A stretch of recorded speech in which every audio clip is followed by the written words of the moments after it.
A gente está vivendo uma série chamada DR em Comunidade. É uma série que nós, assim como numa família, e isso acontece direto lá na minha casa, assim, Wilson. Eu, Andresa, Ana Júlia e Tiago, a gente senta na mesinha lá da cozinha, que só são 4 lugares, e aí a gente vai combinando, sabe? Assim, olha, Tiago, aqui em casa a gente não faz isso. Sabe quando a galera vem da escola naquele pique assim, aí vem com aquela música que, não, esse, né, senta não, essa daí não. Então, ó, aqui em casa a gente não ouve, obrigado minha princesa, aqui em casa a gente não ouve essas músicas e tal, né? Isso é uma vida em família. É isso que acontece numa vida em comunidade. E a gente aqui na comunidade separou um tempo para falar sobre isso, sobre como a gente vive aqui. E aí a gente escolheu alguns temas. No primeiro domingo a gente falou sobre a língua, Naira, né? Sobre cuidados com a língua. No segundo domingo, o Magno falou para a gente sobre a liberdade. Liberdade com responsabilidade. No domingo passado, a Sarinha falou para a gente sobre a nossa autorresponsabilidade, né?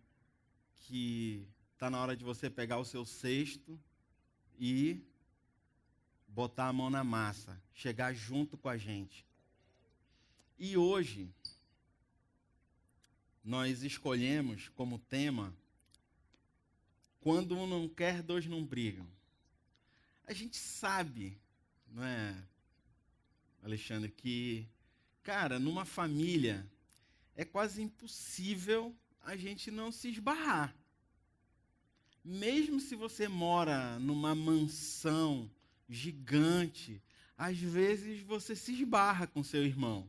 É impressionante, assim, sabe? Aquelas casas que cada irmão tem o seu quarto, mas aí o pai está lá no quarto dele, ele ouve o grito porque o irmão está no quarto da irmã e aí começa aquela confusão. Priscila não teve esse, né, Pri? Mas isso acontece. É fatal, mesmo cada um tendo o seu quarto.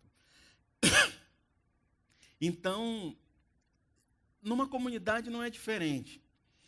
Tem certas horas que coisas difíceis acontecem. E aí depende da nossa atitude, depende de como é que a gente vai lidar com isso. E hoje a gente separou o dia para a gente falar um pouquinho sobre isso. Porque a cultura que a gente vive hoje é a cultura do farinha pouca, meu pirão primeiro. Então, cara, eu posso até querer te ajudar, mas primeiro deixa eu ver se vai dar para eu fazer aqui o meu. Se der, pode ser que eu te ajude. A cultura também diz pra gente, o mundo que a gente vive hoje, ele diz também assim, olha, eu até quero ser teu amigo, contanto que você não pise no meu calo. Se você não pisar no meu pé, cara, vamos ser bons amigos. Então, esse tipo de vida, esse tipo de cultura, é a isso que estamos expostos e é desse jeito que a gente tem sido apresentado para o mundo. A gente pode até ser amigo, mas, cara, não pisa no meu pé, não. Não fala nada para mim que me desagrade. Aí a gente vai ser bons amigos. Existe uma pesquisa, existe uma pesquisa, eu não trouxe a pesquisa, porque eu quero que você pesquise sobre isso, mas existe uma organização e eles estudam algumas coisas sobre trauma. E essa, especificamente a Trauma Informed Care, que eles têm uma organização e dentro dessa organização eles pesquisam várias situações com traumas. E dentro dessa pesquisa existem os ACEs, que é uma sigla em inglês que significa Adversity Childhood Experience, que em português é experiências adversas da infância. E essa pesquisa, ela chamou muito a minha atenção porque eles têm uma linha de pesquisa que aponta para o seguinte: quanto você foi traumatizado na sua infância, o quanto você foi traumatizado. E aí você responde um questionário, tem até esse questionário disponível na internet, mas aí tem perguntas do tipo, o seu pai era alcoólatra, você tinha alguém responsável por você na sua infância que gritava com você, tem perguntas de alguém da sua família foi preso, é uma pesquisa bem completa. E aí, conforme você vai respondendo esse questionário, você vai sendo classificado numa pontuação de 0 a 10. Então, você pode ser... Na tese deles, eles dizem que todos nós temos um grau de ACE, né, de adversidade da infância. Então, existe aquele cara que é ACE 1, 2, 3, existe aquele cara que é ACE 10, né, que é o cara extremamente traumatizado. E o que isso influencia nas nossas relações? E aí eu quero dizer para vocês, pesquisem sobre isso, é uma pesquisa bem legal. Tem alguma coisa em português também, tem vídeo no YouTube, eu tenho pesquisado sobre isso, mas o que eles querem dizer? Que dependendo de como você teve adversidade na sua infância, você chega na fase adulta com uma bagagem de adversidades ou de traumas. Então, quando você começa a dominar e a entender que você tem os seus traumas e que aquele cara que está nas interações com você também tem os dele, fica uma coisa mais maleável e fica mais fácil para você se entender, e você chega na reunião de trabalho e o cara chega super acelerado e você já olha para aquele cara diferente, né? Porque você tem uma informação que ele não tem. Aí tu já, sozinho, tu já fica na tua cabeça. Esse aí deve ser Ace 8. E aí, pô, eu vou deixar ele respirar e ele, pô, chegar na reunião e tal. Então você começa a... Né, conhecimento é poder. E aí você... Então essa é uma experiência bem bacana sobre isso. E aí, nessa mistura e nessa pesquisa, a gente também pode olhar os nossos conflitos internos, os nossos conflitos externos, né, com as outras pessoas, sabendo de tudo aquilo que tem como prerrogativa na nossa vida e de tudo aquilo que a gente passou que fez nós sermos quem nós somos hoje. Esse é o mundo que a gente vive hoje. Esse é o mundo que nós vivemos, com toda essa cultura de se você pisar no meu pé, eu vou botar os meus traumas, porque eu nem sei que eu tenho, vou botar para fora e eu vou me defender, e eu vou me vingar, e eu vou revidar, e eu estou sendo treinado para não chorar, para não ser vulnerável. Dentro dessa pesquisa também tem a parte de vulnerabilidade. Tem até um documentário do Netflix, da Brené Brown. Assista, também anote, assista. Ela fala sobre vulnerabilidades, onde a gente precisa ser vulnerável para conquistar. Olha que loucura. Então, esse é o mundo que a gente vive hoje, e é dessa forma que a gente tem tido as nossas interações. Você conhecendo ou não pesquisa sobre trauma, você conhecendo ou não sobre ACEs, você concordando ou não, essas são as interações que nós temos no dia a dia. Mesmo ciente de tudo isso, nós aqui na Comunidade Viva, como comunidade de fé, a gente escolheu olhar para o que a Bíblia tem para dizer sobre isso. E hoje eu quero te convidar a navegar comigo em 3 cenários. E eu te convido a apertar o cinto e vir comigo desde o começo, que vai ser um tiro curto. Então, fica aqui comigo. Nós temos como exemplos na Bíblia várias comunidades. Então, hoje eu vou pegar Paulo falando para 2 comunidades e depois vou pegar Jesus falando para geral, sem ser uma comunidade específica. E nesse nosso passeio pela Bíblia, eu quero chamar a atenção de vocês para como é que nós lidamos nas nossas interações. Beleza? Vamos lá? Vamos começar com Colossenses 3:12.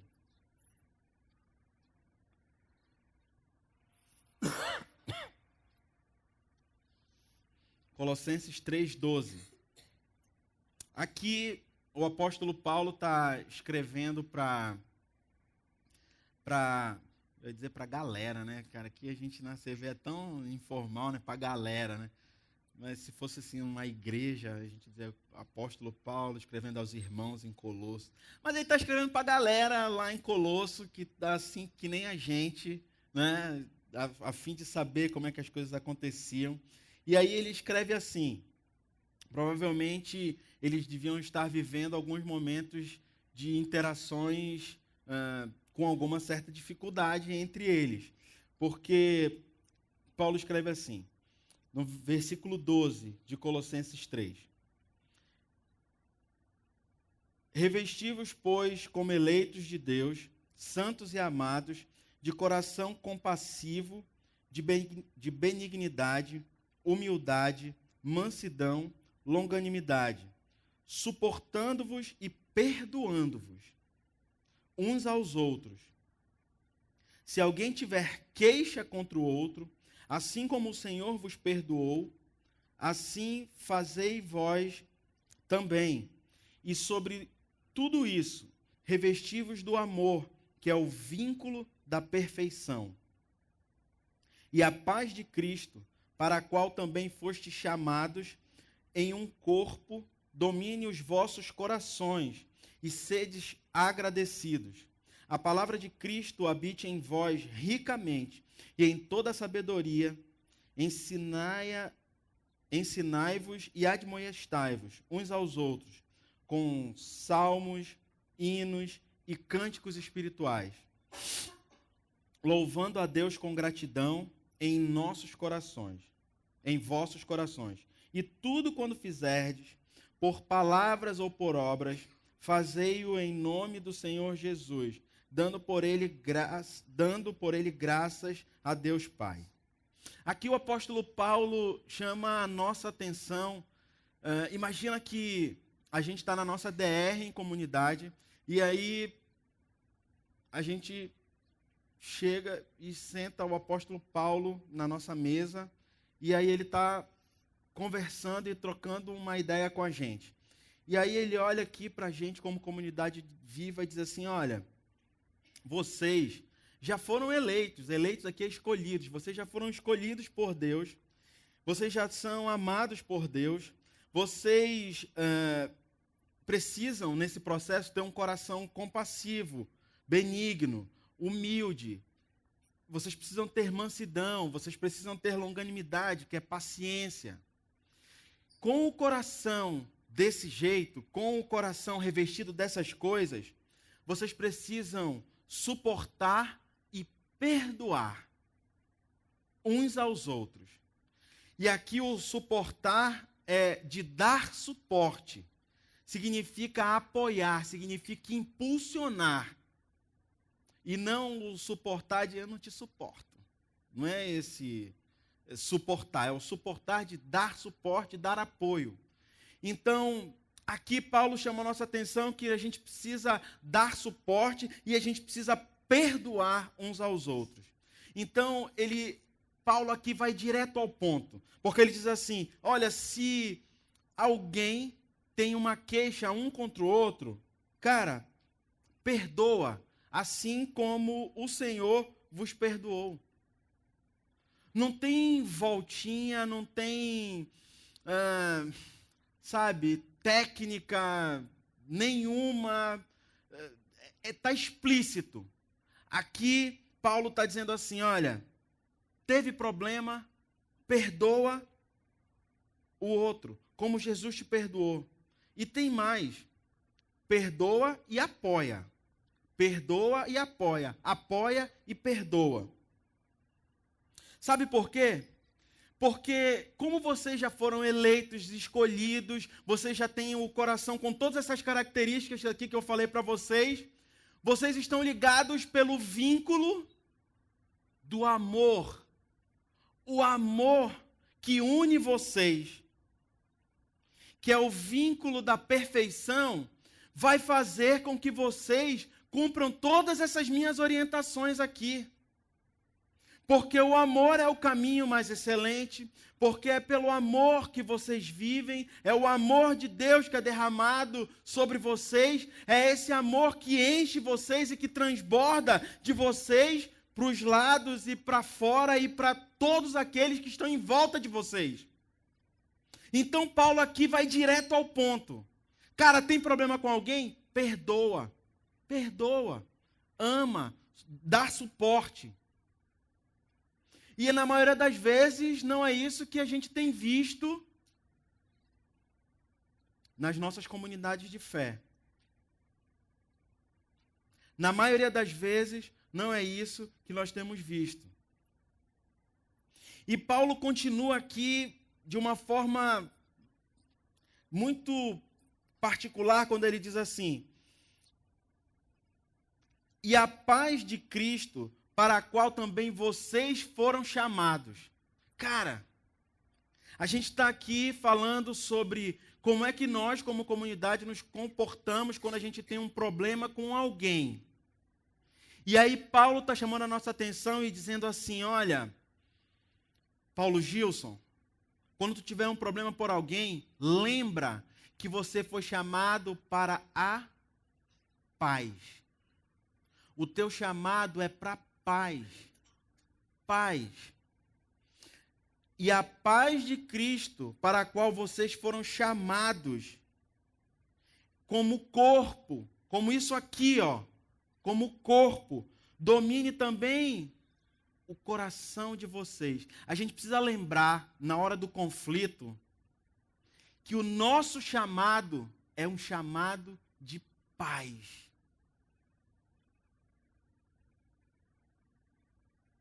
O nosso chamado é um chamado para a paz.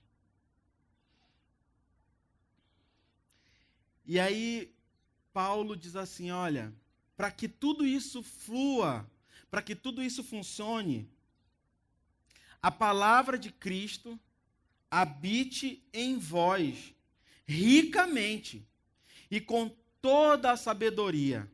Vocês precisam ensinar e admoestar uns aos outros. Então, uma coisa é quando...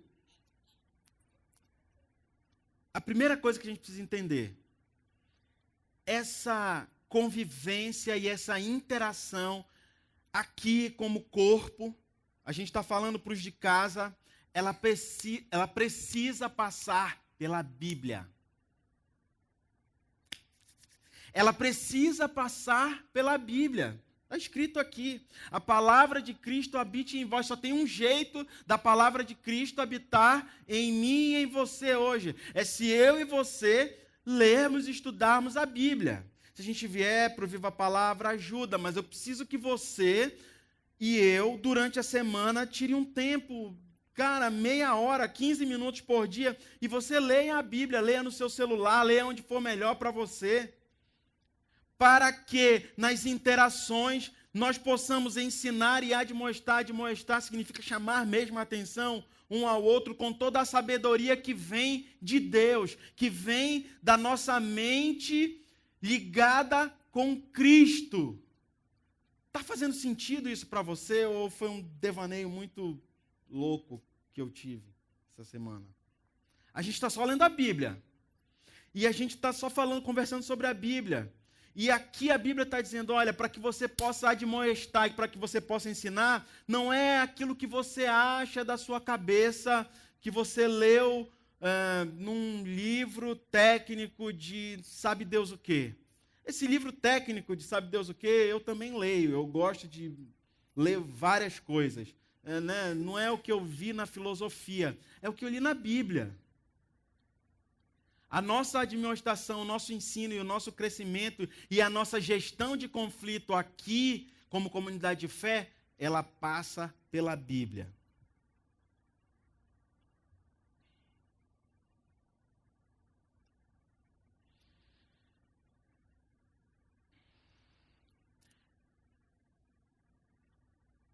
E isso é o que Paulo fala para a turma lá de Colosso, que funciona muito bem para a turma da Comunidade Viva em Manaus em 2019.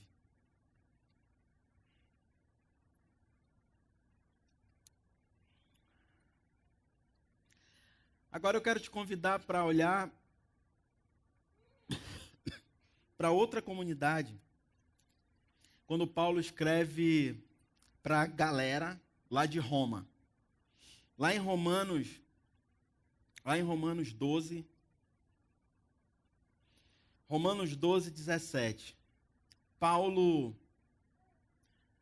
escreve para essa turma aqui as seguintes palavras: a ninguém torneis mal por mal. Está todo mundo aqui na mesma página comigo, que a gente está falando sobre DR em comunidade, que a gente está falando sobre quando um não quer, dois não brigam, e que a gente está falando sobre como é a nossa convivência comunitária, entre irmãos e entre amigos. A gente está junto no contexto, então guarda esse contexto nessa leitura aqui. A ninguém torneis mal por mal, procurai as coisas dignas perante todos os homens. Se for possível, quando depender de vós, tende paz com todos os homens.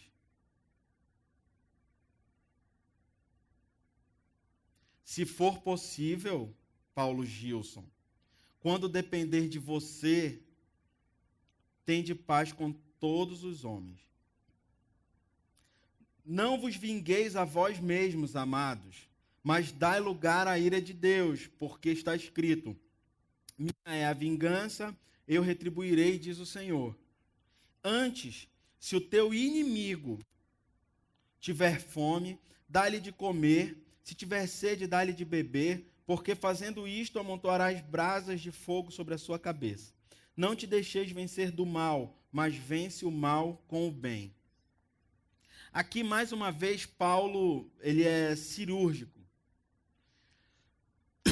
Quando ele diz, a ninguém torneis mal por mal, ele está dizendo claramente, olha, se na tua vida, e aí nem só na tua comunidade de fé, mas se na tua vida alguém te fizer mal, não retorna com o mal. Cara, e como isso é difícil. Como isso é difícil.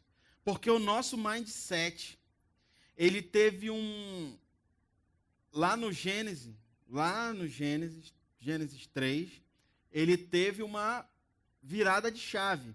Quando o pecado entra, a nossa natureza passa a ser pecaminosa, e ela passa a ser uma natureza ruim, e aí não tornar o mal, não retribuir o mal com o mal.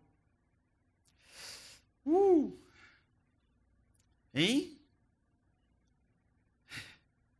Só eu que apanhei dessa palavra essa semana. É muito difícil. Mas é uma orientação direta de Paulo. Paulo está na mesa aqui na nossa DR com a gente e ele está dizendo, olha, para vocês terem uma vida melhor, não retribui o mal por mal, não. Procura as coisas dignas. E aí no próximo versículo, ele humilha. Porque ele diz assim, olha, no que depender de você, meu amigo, no que depender de você, tem paz com todo mundo. E em 2019, hoje, com a idade e a experiência que eu tenho, eu reconheço que muitas vezes, algumas vezes, não muitas, mas é possível que situações da tua vida você não tenha paz com aquela pessoa porque aquela pessoa não quer ter paz com você. Isso pode acontecer. E a gente toma um café sobre isso. Aciona a galera dos cafés que a gente toma um café e conversa sobre isso. Mas agora, guarda esse pensamento aí e vamos focar vamos focar em você e em mim. Vamos focar nessa galera que está aqui hoje. Cara, quando depender de você, faz tudo para ter paz com os outros. É uma orientação clara e direta. E isso implica você colocar... Sabe aquela série que a gente fez sobre as bem-aventuranças? Sabe tudo que você tem aprendido sobre o amor? Sabe quando você lê 1 Coríntios 13 e você fica encantado com o amor, com o dom sublime, tudo que você aprendeu em toda a sua caminhada cristã? Essa é a hora de botar tudo para jogo. Tudo, tudo. Porque, pensa aí, uma situação que não depende de você, ou o que depende, na verdade, de você, e aqui ele está dizendo, cara, quando depender de você, tem paz com todo mundo. Faz a tua parte. Esse é um chamado para que eu e você, para que a gente possa se enganjar em fazer a nossa parte. Para ter paz, para ter bons relacionamentos. E aqui Paulo avança e ele diz assim, olha, não se vinga. Quando eu leio isso, eu lembro que a vingança ela perpassa pela mágoa. E eu gosto muito daquela analogia que a mágoa é como se fosse um carvão, uma pedra de carvão acesa, em brasa. Essa é a mágoa. E quando eu estou magoado, eu seguro a brasa, o carvão em brasa na minha mão. Quando eu seguro a brasa na minha mão, eu estou magoado com o João das Neves, que nem sabe que eu estou magoado com ele. E quando eu seguro essa brasa, quem é que sente a dor? Eu ou o João das Neves? Sou eu. Eu estou sentindo a dor. O dano está todo na minha mão. Então, quando Paulo diz aqui, não vos vingueis, além dele invocar aqui um princípio bíblico, porque Deus diz, olha, não se vinguem, a vingança é minha, ele também está dizendo assim, cara, não segura na tua mão essa mágoa, esse carvão, porque você vai se queimar. Solta, perdoa, usa de misericórdia, usa de amor, usa de longanimidade. Lembra que a gente leu lá em Colossenses? Porque vocês já foram eleitos e vocês têm um coração longânimo, humilde, manso. Usa de tudo isso que a gente está construindo junto como comunidade para perdoar, para ter paz com o outro.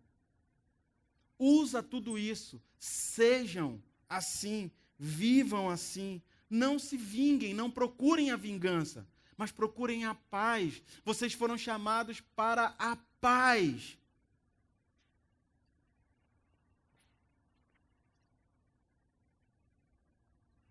E aqui Paulo entra numa seara que ele fala assim, olha, se o teu inimigo tiver fome, dá água, dá comida para ele, cuida dele.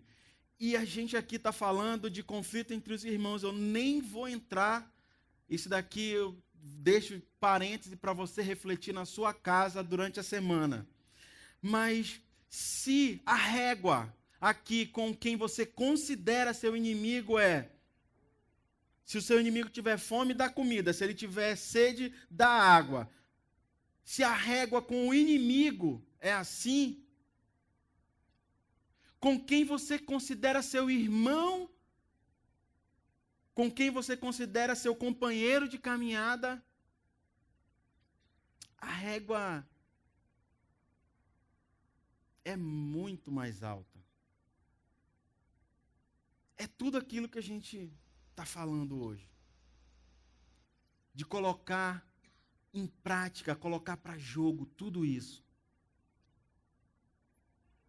E aí Paulo termina magistralmente, quando ele diz assim: não te deixes vencer do mal, mas vence o mal com o bem. Sabe o que isso significa?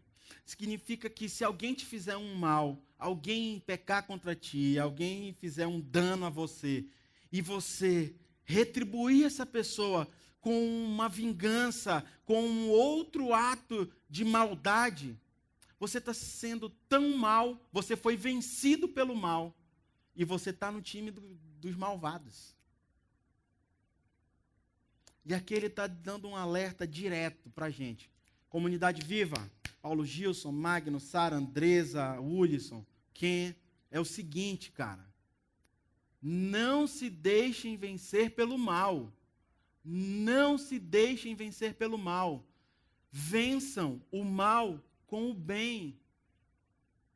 Com tudo aquilo que vocês são cheios, que é o amor, que é a paz, que tudo aquilo que a gente tem falado hoje, que foi construído desde lá de Colossenses 3, leia de novo em casa, e depois agora em Romanos. Tudo isso que vocês são feitos de. Vocês são eleitos para isso.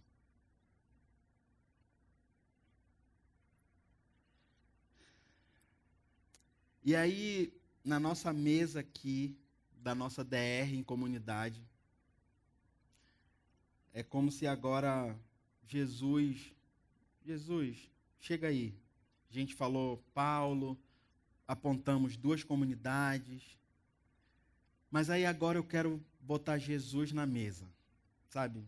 Jesus, e aí?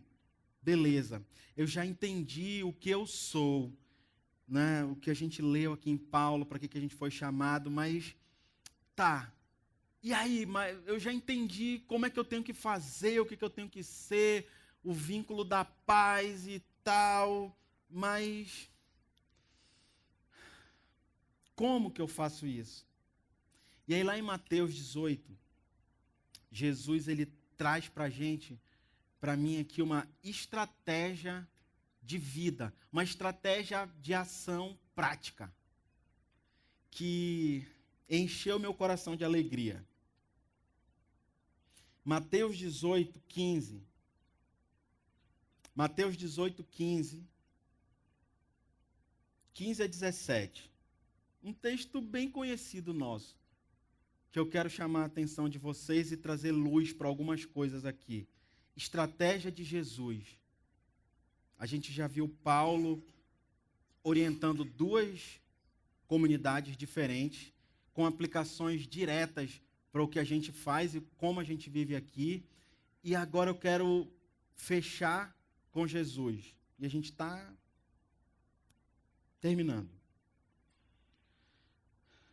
Diz assim, Mateus 18, 15. Se o seu irmão pecar contra você, vá e mostre-lhe o seu erro. Mas faça isso em particular. Só entre vocês 2. Se essa pessoa ouvir o seu conselho, então você ganhou de volta o seu irmão. Mas se não ouvir, leve com você 1 ou 2 pessoas para fazer o que mandam as Escrituras Sagradas. Elas dizem: qualquer acusação precisa ser confirmada pela palavra de pelo menos 2 testemunhas.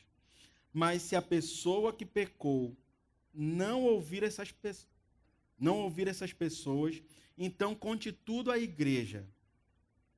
E se ela não ouvir a igreja, trate-a como pagão ou como um cobrador de impostos.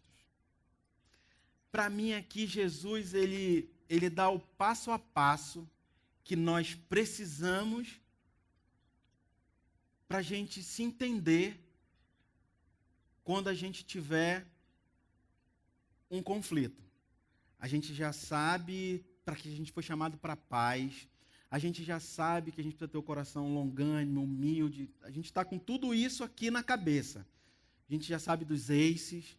E aí Jesus diz bem assim, beleza, me desentendi com o Magno. Magno, cara, eu acho que tu pisou na bola comigo nisso, nisso e nisso. Eu chamo o cara em particular e a gente fala isso para ele. E aí, se der tudo certo, encerrou o assunto. Se não der certo, ele fala para eu chamar o Ulisson e o Alexandre. Pô, cara, aconteceu isso, vamos lá comigo, com o Magno? Vamos. Magno, cara, eu vim aqui agora na presença do Ulisson e do Alexandre para te dizer, cara, que assim, eu estou ofendido com isso, tu fez isso e tal, e expõe a situação, nós 4 ali e tal. E aí ele diz aqui, se não der certo, você vai e fala para a igreja. E aí eu quero abrir um parêntese aqui de contexto histórico. Mateus escreveu isso aqui no século I, no começo da igreja. Você acha que, quando Mateus escreveu isso, existiam igrejas assim do tamanho da CV? Tem dias que a gente tem até 500 pessoas aqui? Sim ou não? Não. Então, quando ele fala que vai e fala para a igreja, ele não está dizendo para eu chegar aqui hoje e dizer assim, olha, pessoal, eu quero dizer um negócio para vocês. O Magno me enganou, tá, comprou e não pagou. Não é nada disso. Não é nada disso. Porque que é importante a gente entender o contexto daquela cultura, daquela época. Porque naquela época as igrejas aconteciam nas casas. Quantas pessoas você acha que cabia numa casa naquela época? Tá, vamos supor que o cara fosse mega milionário e coubesse 30 pessoas. Então uma igreja era composta de família. Lembra daqueles filmes que a gente assiste dos clãs? Na verdade era uma família com alguns amigos que formavam uma igreja numa casa. E não mega igrejas onde as pessoas, algumas instituições que vão lá e envergonham as pessoas. Não era isso. Você chamar a igreja para falar significa que eu estava chamando. Sabe o GV? A igreja era daquele tamanho, do tamanho do seu GV. E aí você tinha intimidade, convivência e você sabia o nome de todo mundo. Aqui, infelizmente, eu não sei o nome de todo mundo. Mas lá no meu GV eu sei o nome de todo mundo. Então, se eu precisar expor alguma coisa ali, eu estou expondo entre pessoas que têm intimidade. Fecha o parêntese do contexto histórico. Beleza? Só para a gente não ficar, pô, então eu tenho que trazer e falar. Não, não tem. Tira isso da tua cabeça. Aqui na Comunidade Viva, ninguém vai vir aqui na frente e dizer que o fulaninho pisou no pé do outro. Beleza? Mas aí ele diz, cara, se não tiver, eu chamo. E Paulo, e como é que eu faço isso? Falo para a igreja hoje. Fala para o teu GV. Ah, mas eu não estou no GV. A gente marca um café e a gente resolve. Mas entender o contexto é falar para um grupo de pessoas íntimas. Para um grupo de pessoas que todo mundo sabe o nome de todo mundo. Esse é o vou lá e fala para a igreja. E aí Jesus termina como só Jesus, né? Se mesmo assim, depois de eu falar para a igreja, essa pessoa não ouvir, trate-a como um pagão ou como um cobrador de impostos. E aí, nessa hora, os crentes botam a faca no dente e o cara fez isso e não volta mais aqui, você está excluído. Aí eu te pergunto, como Jesus tratou os cobradores de impostos que estavam mais perto dele? Como que Jesus tratou Mateus? Sabe Mateus que escreveu essa carta? Ele era cobrador de impostos. E ele foi chamado para ser apóstolo, para andar do lado de Jesus. Lembra de Zaqueu? Qual foi a interação de Jesus com Zaqueu? Pô, tá aí, tá, ó, desce que eu vou lá na tua casa e eu vou comer contigo. Comer com a pessoa, no século I, era o maior ato de intimidade que dois amigos poderiam ter. É a gente comer na mesma mesa.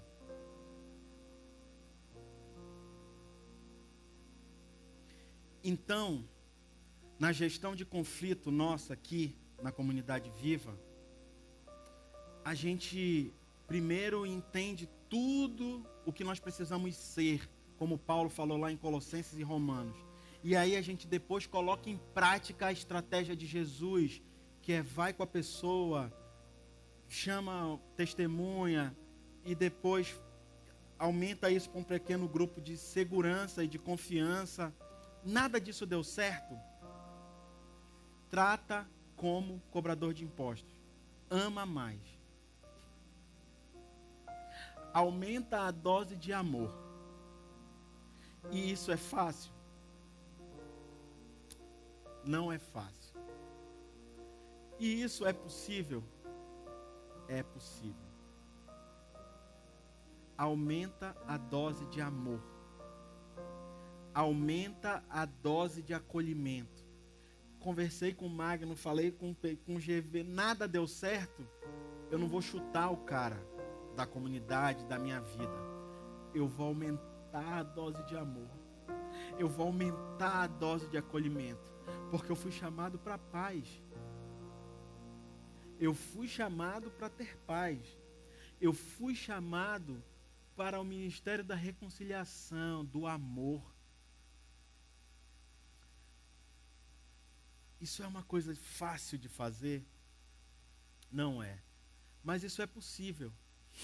E é aí que a gente precisa confiar que o Espírito Santo de Deus vai fazer a parte dele no processo. E é aí que a gente precisa confiar que esse amor que a gente prega, ele faz o efeito que só ele pode fazer.